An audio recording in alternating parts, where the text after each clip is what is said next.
परमेश्वर पिता को हृदय से धन्यवाद देती हूँ एक सुंदर समय के लिए कि मुझे यह अवसर मिला कि मैं अपने कलीसिया के सफल खड़े से प्रभु के जीवित कलाम लेकर पासवान में भी हृदय से धन्यवाद देती हूँ। जब बारिश में बाहर गए हुए हैं उन्होंने यह अवसर मुझे दिया कि मैं आज वचन की संगति अपनी कलीसिया के साथ कर सकूँ। आइए हम प्रार्थना करें। परमेश्वर से पाई होगी कि हम मसीह में एक नया जीवन परमेश्वर की दया से जी सकते। पवित्र पवित्र पवित्र से नाम के हम प्रभु परमेश्वर पिता प्रभु यीशु मसीह के नाम से आपके पवित्र चरणों पे आते हैं। आपका धन्यवाद धन्यवाद धन्यवाद धन्यवाद करते हैं क्योंकि आप धन्यवाद के योग्य सच्चे जीवन परमेश्वर हैं। पिता परमेश्वर, जब हमने आपको नहीं जाना था हमारा जीवन प्रभु अन्य जातियों की कदर रीति के अनुसार से चलता है। पिता परमेश्वर, आपने हमारे उद्धार के लिए जो प्रयोजन किया और विश्व मसीह के द्वारा हमने उस उत्तम जीवन को फिर से पा गया। पिता परमेश्वर, अब उसके अनुसार से हम अपना जीवन जीने वाला हो सके। हमारी सख्ता करें, अगुवाई करें, हम मसीह के पहचान में निरंतर बढ़ते जाए। ऐसी महान दया के साथ प्रभु हमें जीवन दान दिया है। पिता परमेश्वर, अवसर दिया प्रभु इस संसार में अपने गौरव के रूप में धन्यवाद देते हैं। हमारी अनुपात करें, हमारी सहायता करें, इन वचनों को पढ़ने और समझने में हमारे आदमी कमाई करें। छोटी सी व्यक्ति खुदा यीशु मसीह के जीवित पवित्र और सामर्थ्य नाम से बहुत ही सुंदर पीछे आमीन। इफिसियों उसका चौथा अध्याय 17 से 32 पद तक आपके समक्ष पढ़ा गया। इसके पूर्व में इफिसियों की जो पत्र पौलुस ने लिखी है उसके विषय में भी आपको कुछ बताना चाहूँगी।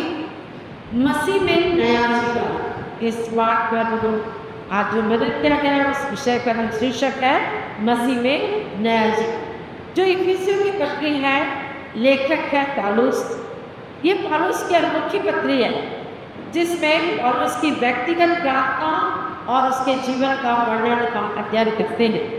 विषय वस्तु है मसीह और कलीसिया।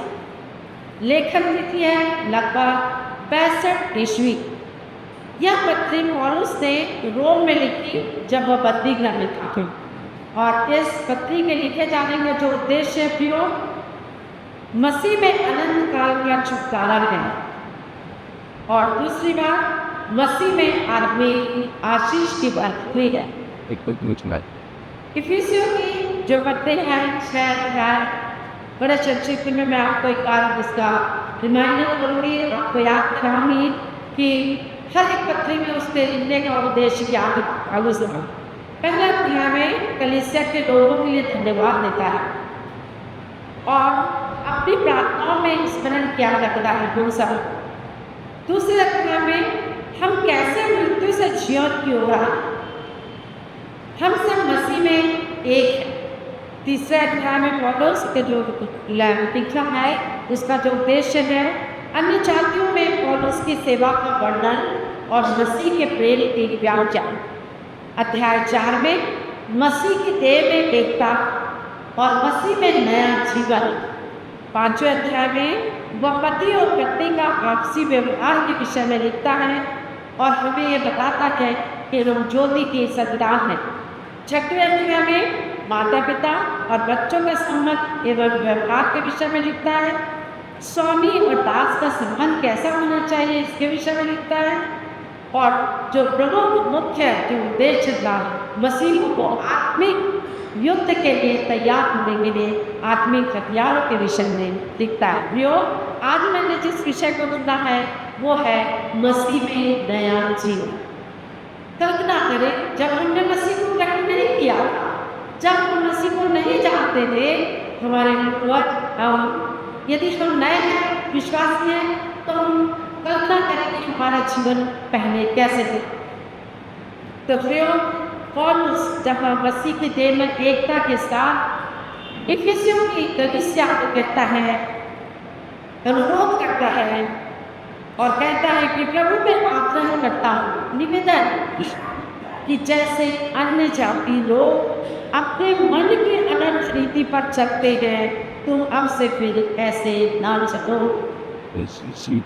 अन्य जाति अर्थात वे लोग जो परमेश्वर को नहीं जानते। आग्रह है कि तुम उनके अनुसार मत चलो, क्योंकि अब तुमने प्रभु को चमक दिया है। परमेश्वर के पुत्र यीशु मसीह धार्मिकता को ग्रहण कर लिया है, तो उनके अनुसार से अपना जीवन न जियो। ये अनुभव है उसका। अनंत रीति अर्थात संसार की रीति के अनुसार से चलने वाले। जब हमने प्रभु यीशु मसीह को ग्रहण नहीं किया करते हो, हमारा भी जीवन संसार की अभिलाषा का निभाव था। सारी वो बातें जो मन को भाती थी हम वही किया करते थे। स्मरण करें, जब हमने प्रभु को जीवन नहीं दिया, एक अन्य जाति के समान हमारा जीवन था। संसारिक रीति से हम चला करते थे। इफिसियों 2 निकालेंगे, वहाँ पर लिखा हुआ है, जिनमें तुम पहले संसार की रीति पर और आकाश के अधिकार के वाकिफ अर्थात उस आत्मा के अनुसार चलते थे जो अब भी आज्ञा न मानने वालों पे कार्य करता है। हम परमेश्वर की आज्ञा को नहीं जानते थे। हमारा जीवन संसार में डूबा हुआ था, हम उस पर लगे हुए थे। वो सारी बातें जो आकर्षक थी हमें भाती थी, और हम सिर्फ वही क्या करते थे जो हमको आनंद देता था। इसलिए पौलुस इफिसियों की कंट्री को इस बात को सिखाना चाहता है कि हम पहले अनंत रीति से चलते थे, लेकिन जब हमने प्रभु को जान लिया, जब उसे हमने मान लिया, अब हमारा जीवन उस रीति से नहीं होना चाहिए, क्योंकि हमारा जीवन परमेश्वर को भाता हुआ बलिदान होना चाहिए। तुम इस प्रकार से 2 बार तुम का संबोधन वो तुम यानी कलीसिया में मुझे और आपसे भी कहता है।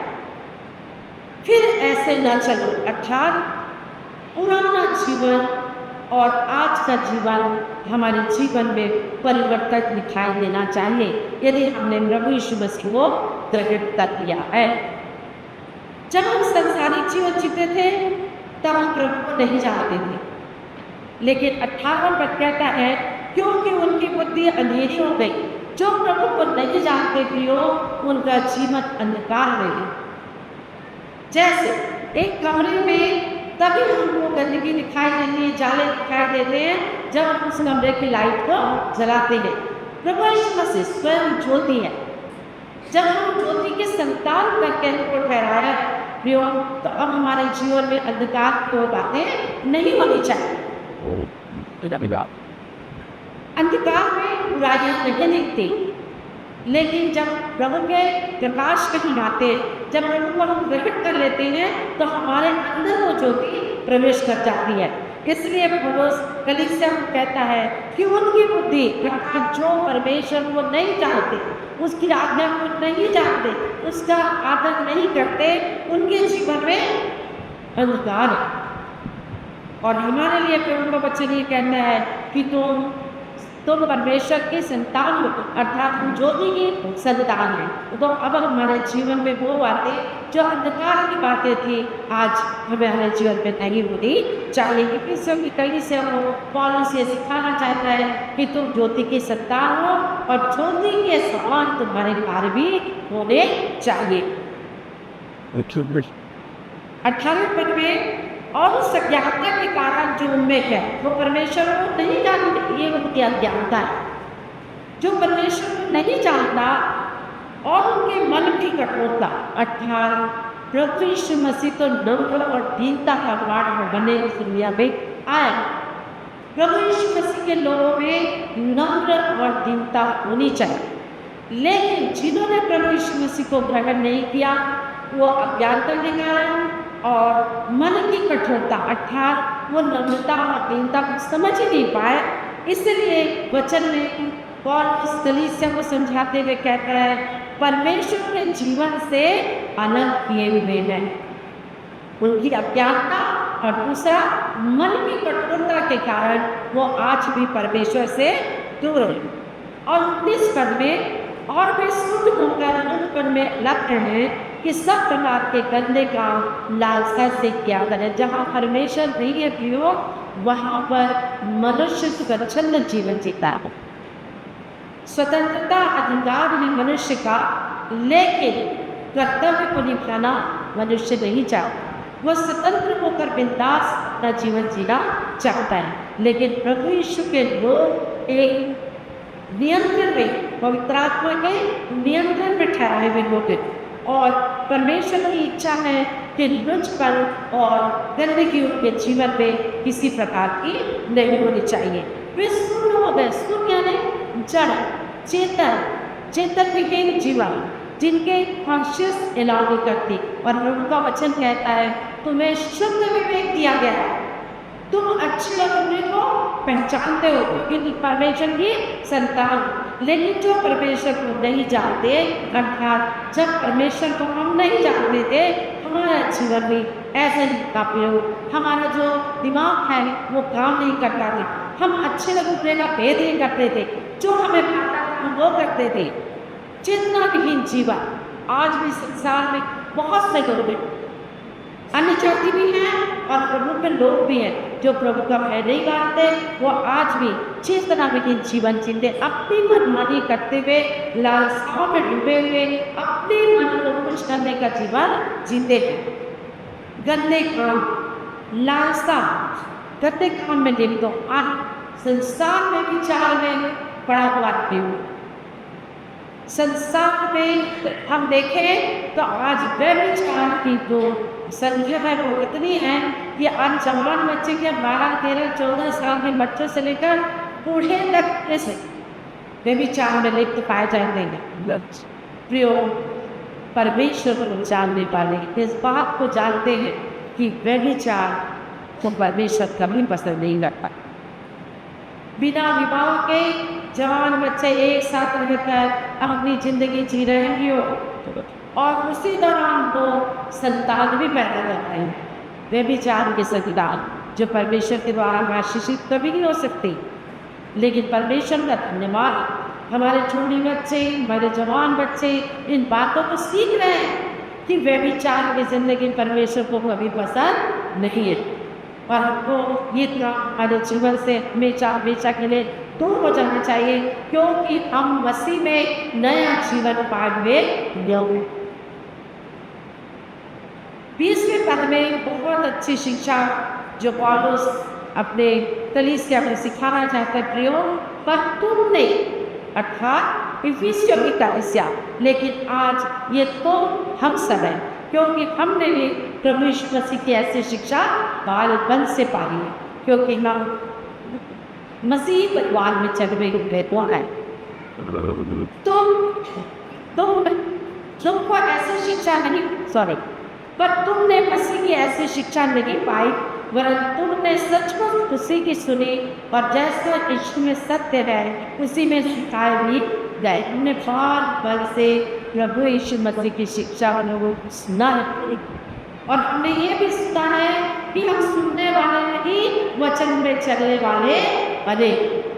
और निरंतर हमारे जीवन में हमने ये प्रयास किया और ये प्रयास हमारे द्वारा संभव नहीं था। प्रभु यीशु मसीह ने सेतवेद बलिदान के द्वारा ये जीवन को धार्मिकता का दिया। प्रभु यीशु मसीह मार्ग, सत्य और जीवन रखी हो। जब हमने उसको ग्रहण कर लिया है तो हमारा जीवन भी सत्य होना चाहिए। हमारे जीवन में परमेश्वर की इच्छा दिखाई देनी चाहिए। हमें परमेश्वर की इच्छा के अनुसार से चलना चाहिए, क्योंकि हमने परमेश्वर के जीवित इच्छा को जान लिया कि परमेश्वर चाहता है कि उसके लोग पवित्र बने। और हमने परमेश्वर की शिक्षा का पालन किया है, जो हमारा जीवन बनाने वाला परमेश्वर, बिगड़े हुए जीवन को परमेश्वर बनाने वाला जीवन, वो सब पर तैयार करने वाला जीवन है। उसने सारे संसार से मोहब्बत किया, न कि ईसाई समुदाय से। और ईसाई कोई खरा नहीं, क्यों? वसी जवानी धार्मिकता। और हमारा जीवन कैसा होना चाहिए? यदि हमने अपने पुराने मनुष्य को छोड़ दिया है तो हमारा जीवन कैसा होना चाहिए। अभी पौलुस अपनी कलीसिया को सिखाता है कि कुछ को उतारना होगा और कुछ पहनना होगा। आइए हम अगले जो पद में लिखे हुए वचन से पढ़ेंगे। पद 22 कि तुम पिछले चाल चलन के पुराने मनुष्य को जो जमाने वाली अभिलाषाओं के अनुसार भ्रष्ट होता जाता है उतार डालो। आज आप और मुझसे पौलुस कहता है जो पुराना मनुष्य था जिसमें हम मार जाते थे, हम अपनी इच्छा के अनुसार से हम अपना जीवन जीते थे, आज हमें क्या करना है प्रियो? हमें उसे उतारना। पुराने मनुष्य को जो हमारे अंदर थी, जो हमें चलाती थी, जो हमारे पर नियंत्रण करती थी, आज हमें उसे क्या करना होगा? उन अभिलाषाओं अर्थात मत की वो अभिलाषाएं जो परमेश्वर से हमें दूर करती थी, आज हमें उसे उतारना होगा। क्योंकि ये भ्रष्ट करने वाली अभिलाषाएं यदि हमारे अंदर होगी तो हम उसको ग्रहण भी कर लेंगे तो भी हमारा उद्धार नहीं होगा। तो पुराना मनुष्य अर्थात पुराना चाल चलन जिसे हमने लमादे के तरह से ओढ़ लिया है, पहन लिया है, आज यदि नया जीवन हमने पा लिया है तो हमें इसे उतारना होगा। अब जब उतार लिया है तो कुछ पहनना ही होगा। तो आइए हम देखते हैं नए मनुष्य को 24 मत पढ़ूंगी पहले 23 के पहले। नए मनुष्य को पहन लो जो परमेश्वर के अनुरूप सत्य की धार्मिकता और पवित्रता में सृजा गया है। प्रभु मसीह पवित्र का विषय, और यदि हमने उसको अपना उद्धारकर्ता मान लिया प्रियो तो निश्चित रूप से उसकी धार्मिकता को हमें पहनना पड़ेगा। जो सेठ बेटा में मिला उसके अनुग्रह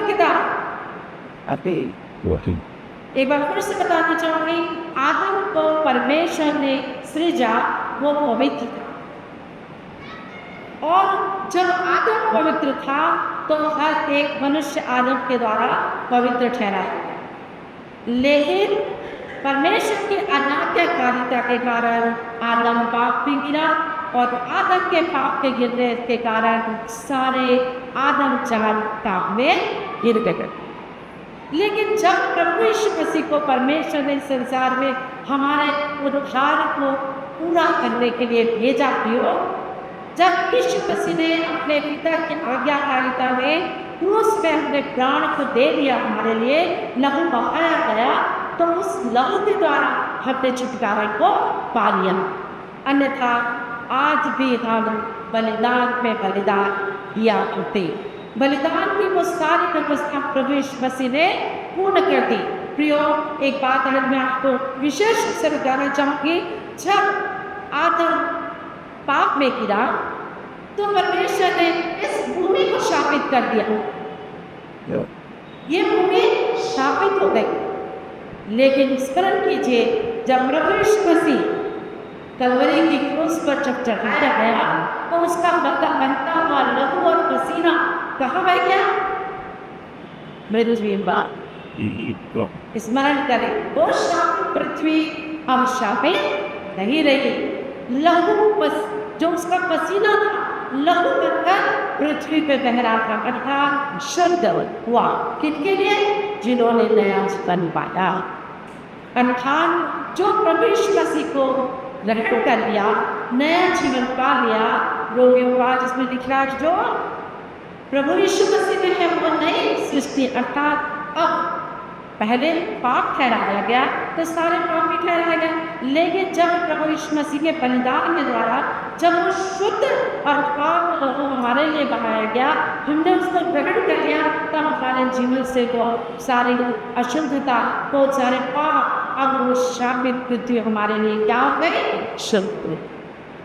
प्रियो, आज हमको नए चाल चलन, नए जीवन, नए काल की पुस्तक औसत जश्न के रूप में बनाना चाहिए जो परमेश्वर ने अपने पुत्र के द्वारा हमारे लिए किया। आज हमें सत्य की धार्मिकता जो प्रभु यीशु मसीह है पहनना, ग्रहण करना होगा और उसके अनुसार से अपना जीवन जीना। यदि अब हमने पहन लिया है सत्य की धार्मिकता को, तब हमारा जीवन 23 का पढ़े 23 पद करो और अपने मन के आत्मिक स्वभाव में नए बनते जाओ। पुराने मनुष्य को उतार दिया, नई धार्मिकता में सत्य की धार्मिकता में यीशु मसीह को पहन लिया। तो वचन कहता है और अपने मन के आत्मिक स्वभाव में नए बनते जाओ। हमारा जीवन बदला हुआ दिखाई देना चाहिए। निरंतर हमारे जीवन की गवाह की होना चाहिए कि हम यीशु मसीह के लोग हैं। मन के आत्मिक स्वभाव में नए बनते जाओ, इससे इस संसार के सदृश ना बनो। रोमियो 12 का तो तुम्हारे मन के नए हो जाने से तुम्हारा चाल चलन भी बदलता जाए। पुराना मनुष्य तक खत्म, अब हमारा जीवन, हमारा चाल चलन बदलता जाए। परमेश्वर की भावती इच्छा को हम जान सके कि कैसे परमेश्वर मसीह हमारे जीवन से प्रसन्न हो सकता है। बहुत से इस तरह मैंने लिखा है प्रियो, लेकिन मैं शॉर्ट में आपको ये सब बताना चाहूँगी क्योंकि बहुत लंबा समय हो जाएगा। इन दिनों जब मैंने इफिसियों का अध्ययन किया तो इसको मैंने लिखा और सीखा कि परमेश्वर के द्वारा पौलुस ने जो अपनी कलीसिया को सिखाना चाहिए जहाँ है उसे हम भी सीख सकें। अब जब हम नए मनुष्य को पहन लिए, हमारे जीवन में परिवर्तन दिखाई देता है।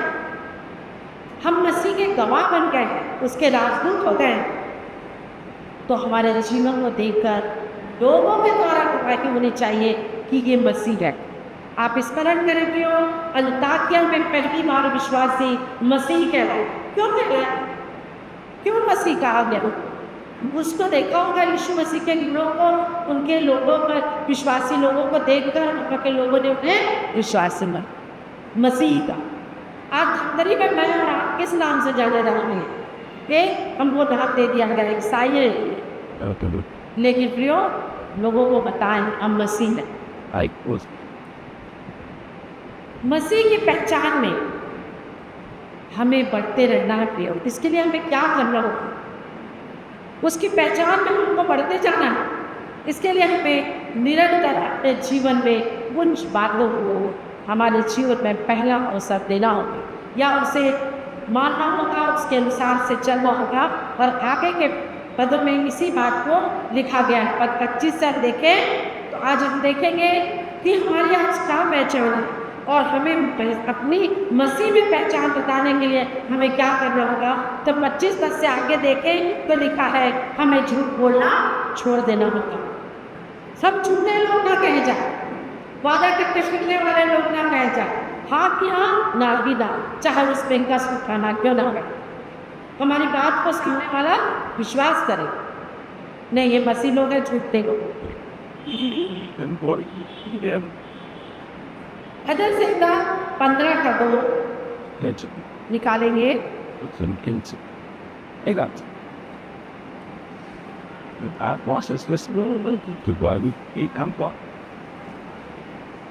भजन संहिता 15 का 2 लिखा है, वह जो खराई से चलता और धर्म के काम करता है और हृदय से सच बोलता है। प्रभु के लोगों की पहली पहचान कि वो सच बोलने वाला व्यक्ति होना चाहिए। मनुष्य होने के कारण बहुत से समय पे झूठ बोले जाते हैं, लेकिन कोशिश करें कि हम सच बोलें।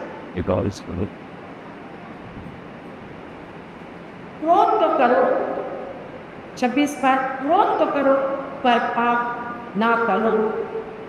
क्रोध, संसारिक जीवन में क्रोध बहुत से समय में आते। प्रभु यीशु मसीह ने भी अपने क्रोध को प्रकट किया। जब उसने यरूशलेम में लोगों को बाजार लगाते हुए देखा तो उसने अपने क्रोध को प्रकट किया कि मेरा जो भवन है वो पिता का जो भवन है वो प्रार्थना का घर है, इसे तुमने क्या बना दिया है? डाकों की वो बना दिया। क्रोध किया, क्रोध प्रकट करना चाहिए। नहीं तो कैसे पता चले बच्चों को कि कौन सी बात अच्छी है कौन सी बात गलत है? क्रोध आता है मेरे से, लेकिन क्रोध तो करो लेकिन पाप ना करो। भजन संहिता 4 का 4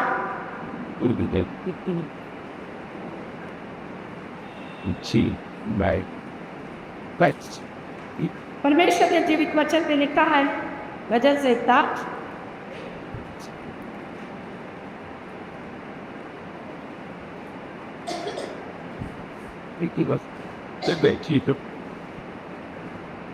चार का चार, कामते रहो और पाप मत करो, अपने अपने बिछौने पर मन ही मन सोचो और चुपचाप रहो।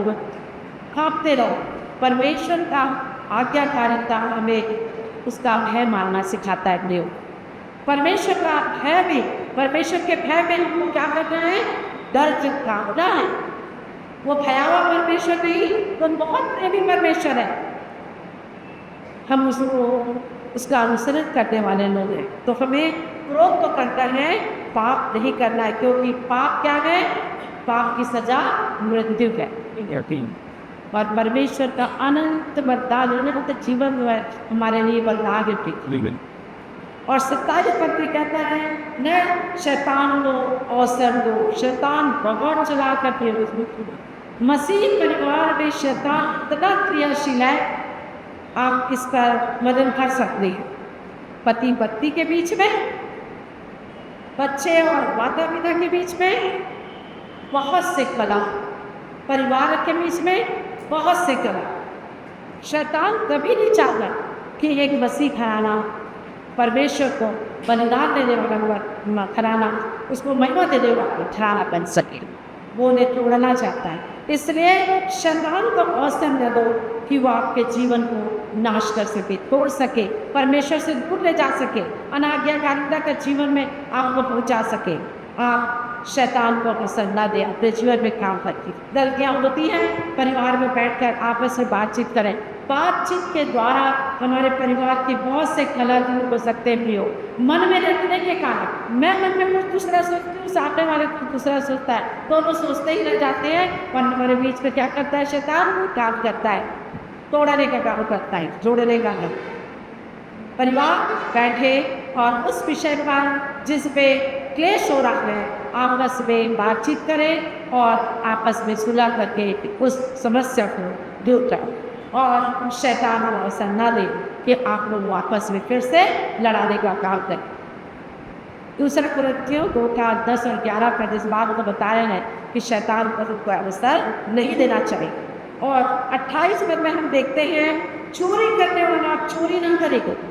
चोरी यानी नाक डालना नहीं, बहुत सी बातें चोरी की। चोरी करने वाला आप चोरी ना करें। अर्थात जो बुरे काम करता था, अब नया चाल चलन, नया जीवन हो जाने के बाद उसे को आदर छोड़ना पड़े। छोटी छोटी भी चोरी होती है, समय की भी चोरी है। कर्मचारी समय की चोरी करता है, थोड़ा देर से चले जाते, थोड़ा जल्दी भाग जाते, नहीं ना। चोरी करने वाला आप चोरी करना छोड़ दे। प्रेरितों के काम 20:35 पर इस बात को बताता है कि जो नया चाल चलन, जो मनुष्य में, जो मसीह में जीवन जीते हैं मनुष्य विश्वासी, और उन्हें कैसा जीवन जीना चाहिए? उन्हें चोरी नहीं करना चाहिए। 5वां जो हम देखें 28 पद के, भले काम करें, परिश्रम भी, परिश्रम के द्वारा भले काम करें। इफिसियों 2:10 पर भी इसी बात को सिखाता है, क्योंकि हम उसके बनाए हुए हैं और मसीह यीशु में उन भले कामों के लिए सृजे गए हैं जिन्हें परमेश्वर ने पहले से हमारे करने के लिए तैयार किया है। प्रियो, हमें भले काम में लगे रहना। मसीह जीवन भला, हमारा भला हो रहा है कि नहीं हम ना देखें, दूसरों का भला हो रहा है कि नहीं, हम इस बात को हमेशा ध्यान में रखें। 29 बार इस बात को सिखाता है, कोई गंदी बात हमारे मुंह से ना निकले। गंदी बात, गाना गाते गंदी गंदी गंदी बात, लोग नाचते होते, क्या गाने चल रहे खुद ही सुनते, संगीत को सुनते हैं, धड़ाम धड़ाम म्यूजिक बज रहा, नाच रहे हैं, उसमें मसीह लगते नहीं। कोई गंदी बात हमारे मुंह से ना निकले। जब बोले तो हम सचेत रहे, क्योंकि हमारी जड़ बुद्धि नहीं है, हम सुनने हुए लोग नहीं हैं, हम सचेत अवस्था में शुद्ध विवेक के हुए लोग हैं। कोई भी बात बोले सोच समझ के, बात आग लगा देती है, माहौल को और भी भड़का देती है, लड़ाई को और भी भड़का देती है। प्रियो, हमें सोच समझ के बात करनी, और स्मरण रखें हम मसीह के लोग हैं, हमारी बात कैसी होनी चाहिए? उत्तम, उन्नति के लिए होनी चाहिए। परमेश्वर के राज्य की उन्नति होना चाहिए, परमेश्वर का कार्य बढ़ना चाहिए। हमारे विचारों के द्वारा, हमारे व्याख्यान के द्वारा, हमारे जवान के द्वारा परमेश्वर को महिमा मिलना चाहिए। इफिसियों 5:4।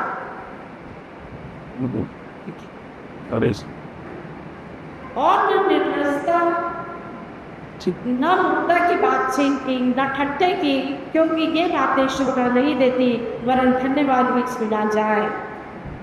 ऐसी कोई बात नहीं जो जिसमें शर्मसार होना पड़े। कहा जाता है जब मूर्ख व्यक्ति भी शांत रहता है तो वो दीवानों में गिना जाता है। क्यों कहा गया होगा?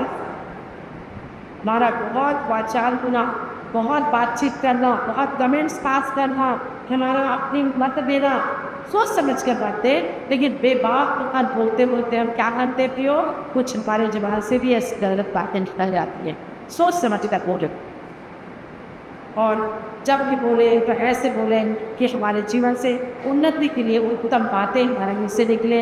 और परमेश्वर का धन्यवाद, हर बातों में परमेश्वर का धन्यवाद। सुनने वाले पर अनुग्रह, जो सुन रहा है आपकी बात उस पर अनुग्रह कुछ जैसा वो चाहता है वैसा उसको करना। और 30 पद में लिखा है परमेश्वर की पवित्र आत्मा को शोभित ना करे। यशायाह 63:10 पद यदि हम पढ़े तो यही बात पढ़ेंगे।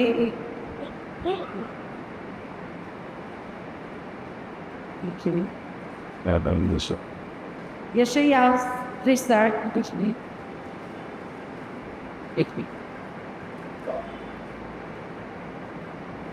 10 पद।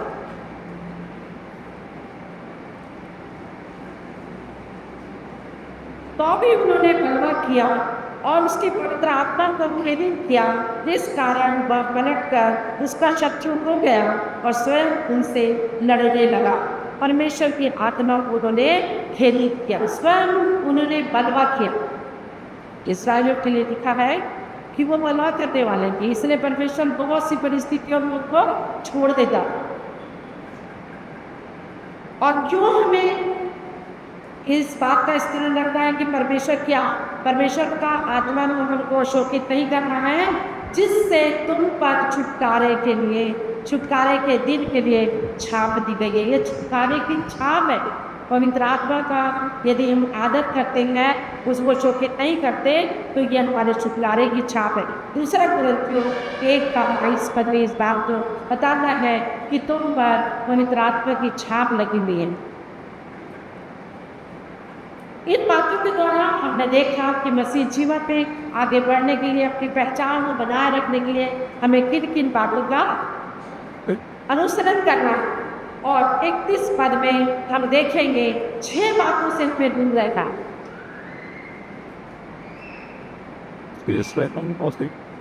8वें पद में देखेंगे 31 पद में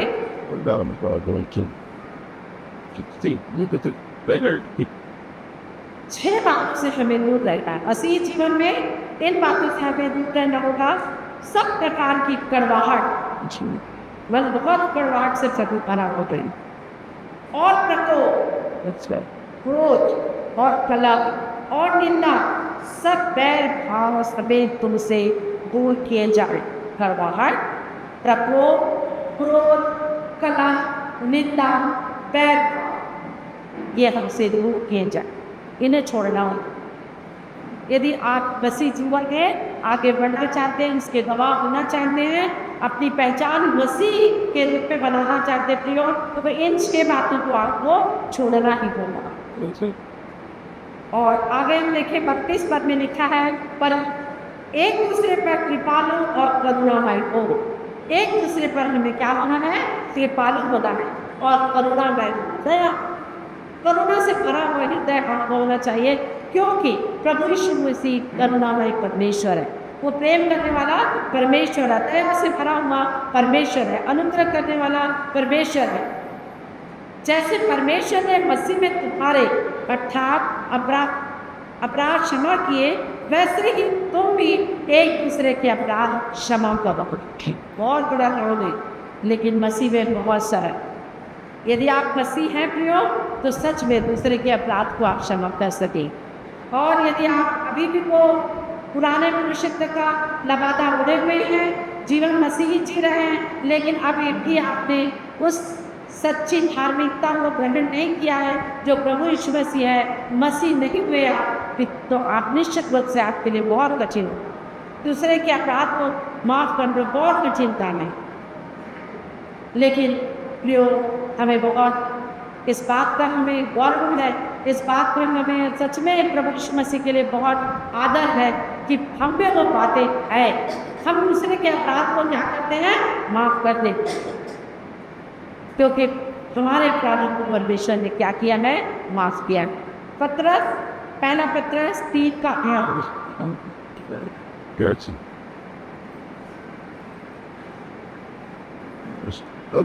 पहला पत्रस 3 का 8 वचन निकाले। अतः सबके सब एक मन, कठिन है लेकिन प्रभु में ये भी सब है। अतः सबके सब एक मन और कृपा में और भाईचारे की प्रीति रखने वाले और करुणा में और नम्र बनो। परमेश्वर के यीशु मसीह के दुखों को इन दिनों स्मरण करते हैं कि कैसे कैसे प्रभु यीशु मसीह ने उन दुखों को आज्ञाकारिता के साथ पूरा किया। क्यों? तो ये हमें नम्रता की पाठ पढ़ाता है। प्रभु यीशु मसीह इतना नम्रता से झुक गया कि उसने अपने चेलों पर भी पाँव हुए। उसने कहा हम जगत में इसलिए आया कि वो लोगों की सेवा करें। हमें भी यह आदेश है कि हम लोगों की सेवा करें। प्रियो, हमें करुणामय बनना है, हमें दया से भर जाना है। दूसरों के लिए हमें हमारे हृदय में उसके अपराधों को क्षमा करने की बात हमेशा प्रभु यीशु मसीह याद दिलाते हैं। हमें क्षमा करना होगा क्योंकि उसने हमारे अपराधों को क्षमा किया है। और अंत में दूसरा पत्रस, उसका पहला अध्याय 5 से 7 वचन पढ़ेंगे।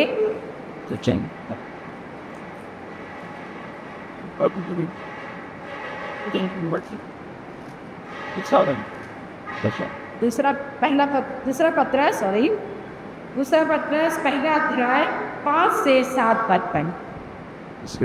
प्रभु के जीवित वचन में इस प्रकार से लिखा है, इस कारण तुम सब प्रकार का यत्न करके अपने विश्वास पर सद्गुण और सद्गुण पर समझ और समझ पर संयम और संयम पर धीरज और धीरज पर भक्ति और भक्ति पर भाईचारे की प्रीति और भाईचारे की प्रीति पर प्रेम बढ़ाते जाओ। ये हमें करना है। विश्वास पर सद्गुण और सद्गुण पर समझ और समझ पर संयम और संयम पर धीरज, धीरज पर भक्ति और भक्ति पर प्रेम, भाईचारे के प्रेम को क्या करना है? प्रीति को बढ़ाते जाए। ये बातें तुम में अर्थात हम में होने पर हम मसीह की पहचान में निकम्मे और निष्फल नहीं होंगे। इन बातों को यदि हम अपने जीवन में निरंतर प्रयोग में लाते हैं, प्रयोग ऐसा ही जीवन जीते गए तो निश्चित रूप से हमारा जीवन निष्फल नहीं होगा। हम परमेश्वर के पहचान में निकम्मे नहीं ठहरेंगे। तो इन बातों के द्वारा पौलुस ने अपने इन विषयों को कलीसिया को चाहा कि वो मसीह में जो जीवन पाया है जो उन्होंने उसके अनुसार से अपना जीवन जिए। और इस पत्री के द्वारा आज पौलुस के वचनों के द्वारा हमने भी सीखा कि हमें किस प्रकार से मसीह के दिए हुए जीवन में आगे बढ़ते जाना है और मसीह के दिए हुए गवाह बनना।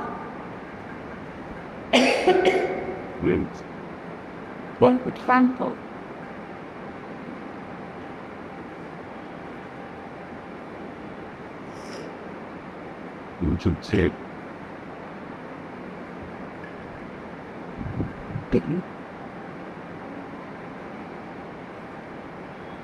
आइए परमेश्वर पिता को धन्यवाद दे वचनों के लिए। जीवित जीवित परमेश्वर, धन्यवाद धन्यवाद धन्यवाद देते हैं। पवित्र परमेश्वर आपने आज इन वचनों के द्वारा जिस प्रकार पौलुस ने अपनी कलीसिया को सिखाया नहीं पाया, हमें भी इन बातों को आपने सीखा चाहा है। इन वचनों का हम आदर करते हैं पिता परमेश्वर। ये समझ लिया आत्मा ने कि आपको की सिखाए हुए वचन इन बातों को अनुसरण करने वाले हो सके, मसीह में अपनी पहचान बना सके पिता परमेश्वर, लोगों के सामने मसीह की गवाह ठहरे पिता, और आपकी इच्छा हमारे जीवन में पूरी हो पाए। सारी बातों के लिए आपके धन्यवाद धन्यवाद धन्यवाद करते हैं। आपको आप बढ़ते से धन्यवाद दीजिए। थोड़ी सी विनती खुदा यीशु मसीह के जीवित पवित्र और सामर्थ्य नाम से मैं सुन रहे जीवित